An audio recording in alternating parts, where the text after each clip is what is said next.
The English cemetery. Still as October evening falls and the fog, though thin, veils the plane trees along the avenues, as in our day, between the ivy-covered walls and the cypresses of the English cemetery, the groundsmen burn twigs and dry laurel. Green the smoke from the branches, like that of charcoal burners in mountain forests. Those evenings, already cold, would die for us in sweet torture. It was dear to me then to reach for your wrist and caress it. Then came the uncertain lights, the great shadows of the garden, the gravel path, your full, calm footsteps, and along the iron-railed walls the stone had, you would say, the odor of October, and the smoke smelled of the countryside and grape harvest. Your dear round mouth would open in the darkness, a slow and docile grape. Now much time has passed. I don't know where you are. Perhaps seeing you, I would not recognize your form. Surely you are alive, and think at times of how much love there was in those years between us, and how much life has passed.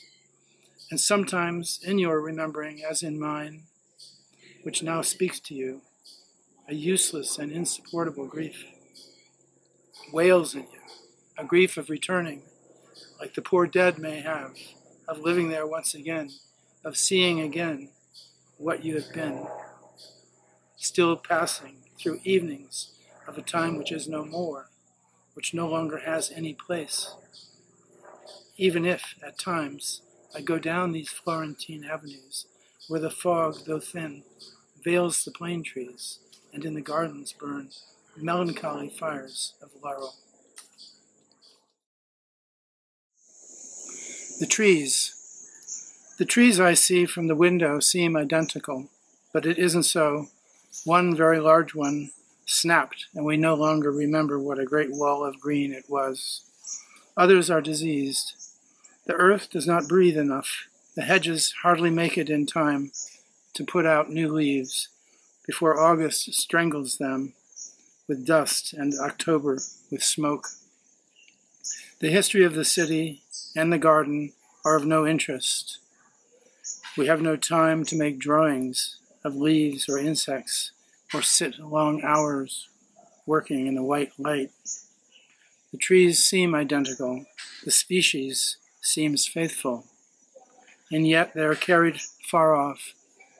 Not even a cry, not even a whistle do they emit. There's no need to despair about it, my daughter, but to know it, as together we watch the trees, and you learn who your father is.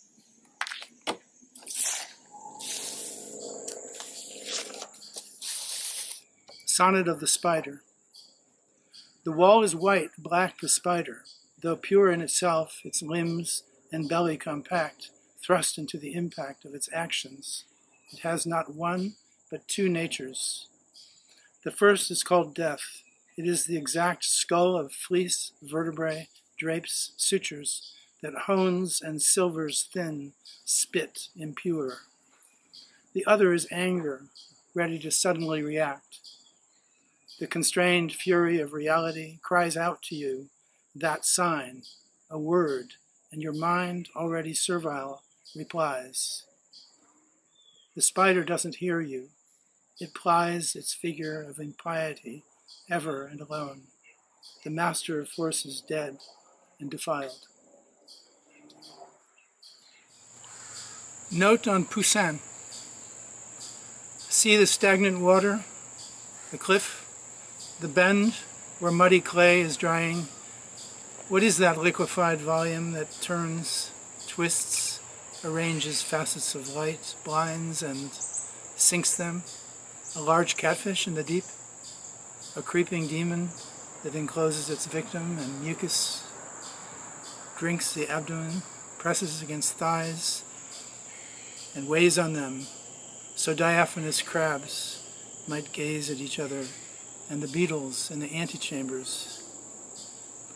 From boulder to boulder, the scorpion, from oats to oats, the alarm of the wild things before the horn of the buses is heard, or a shot through towers and caves. Motionless, heavenly trophies beneath your high light, impure October, and silently the thunder announces the fern, the blackberry bush, the snake, where Narcissus descended, where Echo was lost. So I will begin as if no morning ever existed before this one. A morning, they announced, will be beautiful across Europe, and which warms my cheeks and this page with sun. I will begin a composition unknown to me. Blessed souls, poets and relatives, honored and unhonored, you who have broken your chains only in dreams, and wept about having broken them only in dreams, venerable and bitter monuments, and you, grandparents and ancestors, benumbed in columbaria, who had your entire lifetimes to ask what in the world it was, and why you, and why not you, and why the beasts, and why the frightening dream of the flayed tree. You help all these syllables along, which a blinded grandson is composing before his end, undertaking with them an action already broken, like one who sets out under an uncertain sky, though he is confident that the raging airplanes will faithfully return him to the steps of home. He could be pierced by flames, crashed down screaming, leaving his stunned room in chaos. And yet the clamorous speech, the sonorous speech of the Italians will not be able to help me. We have known this for years, have we not?